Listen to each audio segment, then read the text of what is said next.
Et à partir de mercredi soir, de toute façon, on peut dire qu'on est capable de partir de Ouessant. Et qu'il a une fenêtre qui dure 48 voire 72 heures, quoi. Le plus important, c'est d'essayer d'être synchro avec ce qui se passe dans le sud, quoi. Avec l'anticyclone qui se déplace de l'est en est. Tu pars avec du nord-nord-ouest et du coup tu es en un bord comme ça le long. Dans la situation générale, la première chose qu'on regarde évidemment c'est la fenêtre pour l'Atlantique Nord. Et le but c'est d'utiliser cette dépression pour aller dans le sud. Plus le temps passe, plus ce flux il est quand même, c'est une vraie autoroute pour aller dans le sud. Donc c'est pas qu'on va partir parce que surtout on va décider en fonction de ce qui se passe dans le sud. On s'est fixé d'arriver en moins de 5 jours à l'équateur, et là c'est le cas puisque les routages sont beaucoup en moins de 5 jours, et en moins de 11 jours et demi au Cap des Aiguilles sur les routages, du moins au départ.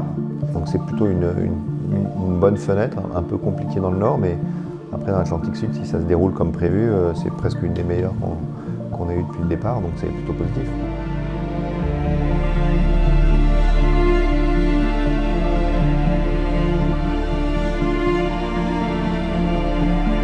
Et mardi soir, on a effectivement différentes options possibles. On attaque le début du 3e mois, ça fait déjà plus de 2 mois qu'on attend la fenêtre.